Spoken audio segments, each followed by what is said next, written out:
Salam Bapak Ibu, Saudara, selamat malam. Kita bertemu kembali dalam renungan malam kita sebelum kita beristirahat. Yuk kita berdoa sebelum kita membaca firman Tuhan. Bapa di surga, dalam nama Yesus, terima kasih kami sudah dalam perlindungan-Mu sepanjang hari ini. Kami mengucap syukur, sebentar kami istirahat, tapi kami merenungkan firman-Mu bersama-sama, pengurapan-Mu atas kami dimanapun kami berada. Di dalam nama Yesus kami berdoa, haleluya, amin. Ya, puji Tuhan, Bapak Ibu Saudara, saya akan teruskan renungan yang kemarin tentang bertekun dalam membaca Alkitab. Saya ingin kita dalam beberapa waktu ini akan fokus kepada poin ini, sementara kita masih berdiam di rumah.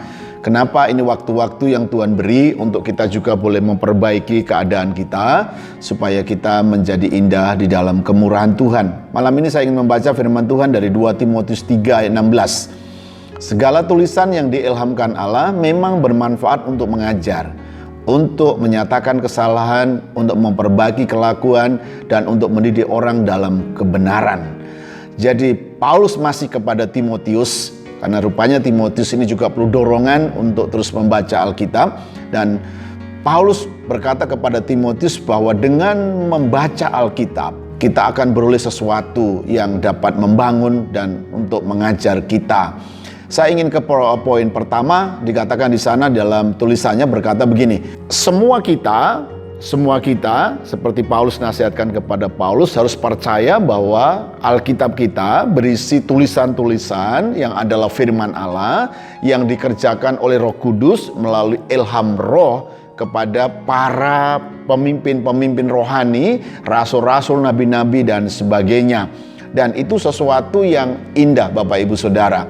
Kita bersyukur bahwa kita memiliki begitu banyak kesaksian oleh para pendahulu kita, ya, nabi-nabi, rasul-rasul, para pemimpin-pemimpin rohani mengalami pengalaman-pengalaman dengan Tuhan dan mereka menuliskannya. Dan yang ingin saya sampaikan pada malam hari ini adalah bagaimana para pemimpin, para penulis, para pelayan hamba-hamba Tuhan, nabi-nabi ini menerima tulisan-tulisan atau hal-hal yang rohani ini di dalam Alkitab, yaitu dengan cara diilhamkan. Apa itu diilhamkan? Di dalam kamus KBB itu diilhamkan itu artinya adalah Tuhan itu menaruhkan sesuatu di dalam diri manusia. Ya, saya ingin tambahkan bahwa ilham roh itu adalah sesuatu yang datang dari Tuhan dan kemudian sampai di hati kita dan menggerakkan kita untuk melakukan sesuatu. Itu adalah yang dikerjakan oleh para penulis sehingga dia menuliskan firman Tuhan itu, diilhamkan atau diwahyukan. Nah, bagaimana cara mereka menerima ilham ini? Bagaimana cara mereka menerima wahyu ini? Bapak Ibu Saudara, di dalam dunia rohani kita, pelajaran yang kita dapatkan bahwa para penulis, orang-orang yang menuliskan Alkitab ini bukan menulis sekedar karena dia pintar menulis, seorang sastrawan atau pintar dalam berpuisi lain sebagainya, tetapi mereka memperoleh dorongan dari Roh Kudus. Jadi di dalam 2 Petrus 1 ayat 20-21, salah satu yang digambarkan tentang bahwa Nubuat katakanlah perkataan-perkataan Tuhan yang dituliskan atau perkataan Tuhan yang dibukukan itu juga merupakan hasil dari dorongan Roh Kudus. Roh Kuduslah yang mendorong manusia untuk bernubuat. Roh Kuduslah yang mendorong manusia untuk menuliskan baik perjanjian lama maupun perjanjian baru. Nah, pertanyaan sekarang begini, ada banyak di antara kita ketika membaca Alkitab kita tidak mengerti. Baca Alkitab kita bosan. Baca Alkitab beberapa kita malah mengantuk. Kita dapat pahami karena memang Alkitab itu tidak dapat dipahami hanya sekedar akal budi kita. Ya, dipahami dengan kesanggupan, kemampuan pemikiran kita. Kita sadar bahwa firman Allah itu diilhamkan. Tetapi saya senang sekalipun itu diilhamkan bukan sesuatu yang tidak terjelaskan, bukan sesuatu yang tidak masuk akal, bukan sesuatu yang tidak bisa diurai. Alkitab itu begitu jenius, sekalipun diilhamkan, tapi Allah itu jenius, Allah itu luar biasa, Tuhan kita luar biasa dan memakai orang-orang yang juga luar biasa, dimensi yang luar biasa sehingga melahirkan sesuatu yang luar biasa. Nah, yang saya mau ajak kita pada malam hari ini adalah kenapa kita seringkali baca Alkitab, kita bosan, kita tidak mengerti, kita jenuh, bahkan kita mengantuk. Beberapa di antara kita dulu ketika tidak bisa tidur baca Alkitab ngantuk. Itu ditulis juga oleh Paulus bahwa firman itu tidak dapat kita mengerti karena ada selubung. Nah, artinya begini Bapak Ibu Saudara, ada sebuah dimensi rohani, ada satu tempat rohani di dalam roh yang tidak kelihatan, bukan ditulis di mana, ditulis saat apa, secara fisikal bukan, tapi sedang dalam suasana seperti apa. Tulisan-tulisan itu dibuat oleh para penulis Alkitab.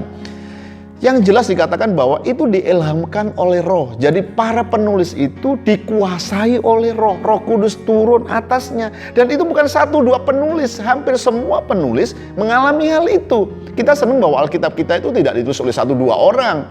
Ditulis oleh begitu banyak orang yang satu dengan yang lain saling berhubungan. Kenapa mereka diurapi oleh roh yang sama? Nah, pertanyaan sekarang adalah supaya kita bisa mengalami atau bisa menerima, bisa mengerti pesan-pesan Tuhan yang diterima oleh para penulisnya, oleh para hamba-hamba Tuhan, rasul-rasul itu adalah kita mesti ada di mana mereka ada, dalam dunia roh, supaya kita dapat menerima ilham. Jadi firman Allah itu dari Bapa di surga, dari roh yang tidak kelihatan, diilhamkan kepada hamba-hamba Tuhan, kepada para rasul-rasul, menjadi tulisan-tulisan yang tidak kelihatan. Kemudian kita harus ada di dalam roh yang sama, di mana para penulis itu ada menerimanya, supaya yang ditulisnya itu dari yang kelihatan, yang katanya tulisan-tulisan yang mematikan ini menjadi tulisan-tulisan yang hidup, yang membangkitkan semangat, membangkitkan iman, membangkitkan kegairahan. Dan itu yang penting buat kita. Kita tidak sekedar membaca firman Tuhan, menghafal dan kemudian menjadi ahli Alkitab sekedar, tapi bagaimana firman Allah itu seperti kemarin dalam Timotius kata, membangun dirinya, mengajar dirinya. Firman itu hidup di dalam dirinya. Tidak hanya firman Tuhan itu untuk orang lain, itu untuk jemaat, itu bukan untuk saya. Tidak, firman Tuhan itu untuk yang ngomong ini yang pertama. Jadi ini penting bagi kita. Jadi saya mau mengajak untuk merenungkan begini. Jadi firman Tuhan itu bisa kita pahami, kita bisa mengerti, kita harus ada di dalam roh yang sama, suasana roh yang sama, yang juga dialami oleh para penulisnya. Nah, oleh sebab itu Bapak Ibu Saudara, kita tidak bisa baca Alkitab sambil nonton TV, kita tidak bisa baca Alkitab sambil terima telepon, kita tidak bisa baca Alkitab sambil ngobrol, tidak bisa. Kita harus ada dalam suasana rohani, kita ada dalam dimensi rohani, di mana kita ada di mana Roh Kudus ada di sana. Ini penting sekali. Kita ada dalam dimensi rohani. Jadi malam ini saya mau mengajak kita, ayo kita baca Alkitab, amin.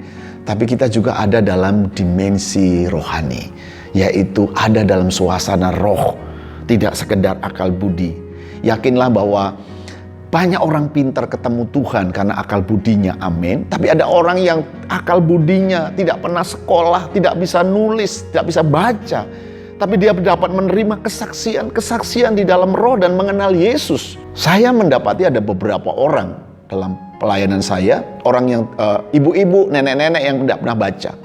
Tidak pernah bisa baca karena buta huruf. Tapi dalam suatu kesempatan dia dapat mengucapkan firman Allah itu satu ayat dan tidak ada satupun yang salah. Kenapa? Dia ada di dalam dimensi rohani di mana Roh Kudus mengajar kepada kita.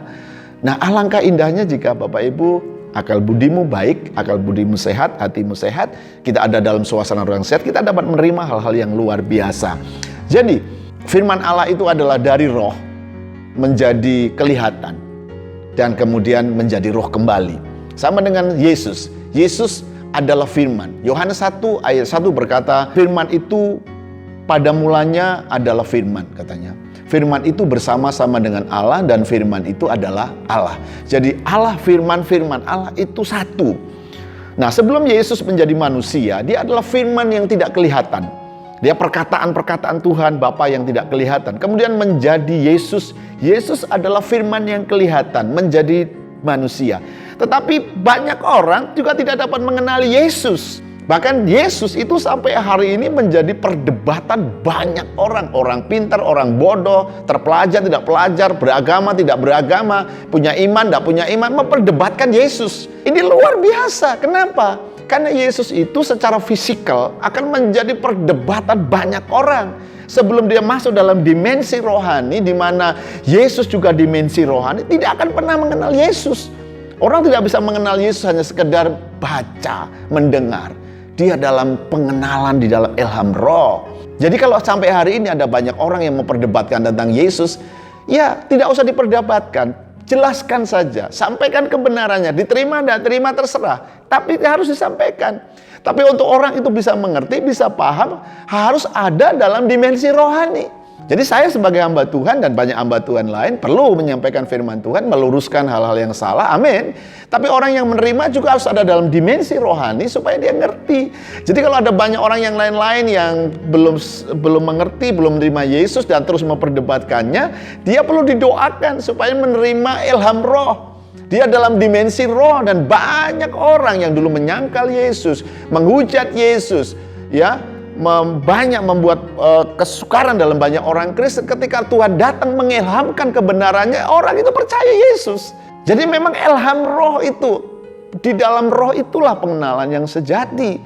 Jadi Bapak Ibu Saudara, malam ini mau saya ajak renungkan. Ayo, kita punya banyak waktu sekarang, kita punya banyak kesempatan. Jangan hanya nonton saja di gadget, nonton video, minta YouTube, kesana kemari hanya untuk ngisi waktu, menghabiskan waktu. Malam-malam sampai malam tidak bisa tidur, nonton saja dan hanya memuaskan hasrat manusiawi. Mari kita isi dengan membaca Alkitab. Mari kita isi dengan merenungkan firman Tuhan. Mari kita bawa diri kita dalam dimensi rohani. Bila Tuhan mewahyukan dirinya kepada kita. Haleluya. Dan ini luar biasa. Jadi malam hari ini saya ingin sampaikan bahwa kalau kita ingin sampai kepada mengerti firman Tuhan, membaca firman Tuhan, amin, mengerti firman Tuhan, itu ada di ilham roh. Kita ada di dalam dunia rohani. Jadi yakinlah bahwa ketika nanti kita ada di dalam roh, kita akan yakin bahwa seluruh firman Tuhan ini, seperti Paulus katakan, segala tulisan ini diilhamkan oleh Allah. Saya berkata amin, dan orang yang berkata amin terima damai sejahtera.